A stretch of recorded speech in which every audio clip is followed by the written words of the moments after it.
So explain to me how exactly this works. Well, thanks for having me. I think that we're still building a lot of the technology right now. So it's been a long process. We've been working on it for a year, and the regulatory environment has kind of prevented us from doing everything that we want to do. So this year, we're basically just issuing rewards in the form of cryptocurrency to fans that attend the event. Essentially, by attending the event, you're giving back to the ecosystem, and you get, let's call it Sky Miles, that you can use to get free merchandise and free items at the festival. In the long term, we hope that those participants will actually be able to have more governance over the festival itself, like picking the artists that play, like being able to sell their own products on site. So how exactly is blockchain part of this?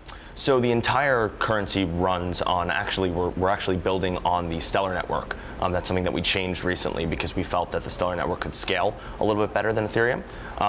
But ultimately, the entire network is open source. So it allows for fans to actually trade and exchange tokens, different types of tokens, on the network permissionlessly.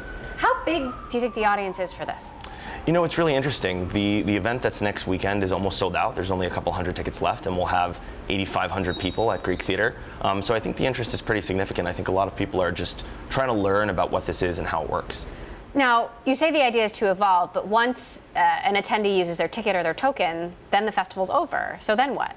So the idea is that they get to hold on to that currency after the festival and use it at future events. And as we throw more events, we'll try to add features to our MVP app. And this app is basically a wallet that holds your currency and all these different items that you can get that are digital assets. So give me a specific example. I buy one of these tokens. I want to attend one of these festivals. I would like to see Beyonce. How do I make that happen? Sure. I think in the long run, that's a great question. I mean, as the ecosystem grows, we hope that we can show a lot of value in fans selecting those acts. Of course, there's cost associated with it, but as the fans engage in the ecosystem, ideally value accrues to the entire ecosystem, and we as the event creators will be able to hire bigger acts like that. At this first event, we have Zedd and Big Sean, who are both pretty significant acts that are playing the event, and essentially anybody who goes will get both a non-fungible token, which is basically like a digital ticket stub that gives you 25% off at the merch store forever. It also, you'll also get some actual OMF digital currency that you can spend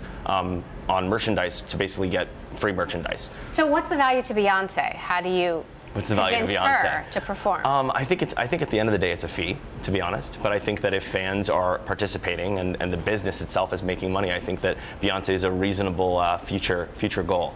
So what else do you think could be possible in the music world powered by blockchain? Funny enough, I think there's so many applications, and we chose to kind of work on the live side because it's something that's close to me and something that I do on a regular basis. But I think that there are tons of streaming applications of blockchain technology. Particularly, one of the projects that I'm advising is called Audius, and they aim to decentralize streaming services, giving artists more direct power to basically accrue royalties from their fans directly. What is the total token supply, and is there a limit? For OMF. Mm-hmm. So the token supply of OMF is 1 billion. That is the limit, and we do anticipate that there might be multiple tokens in the ecosystem that represent different things.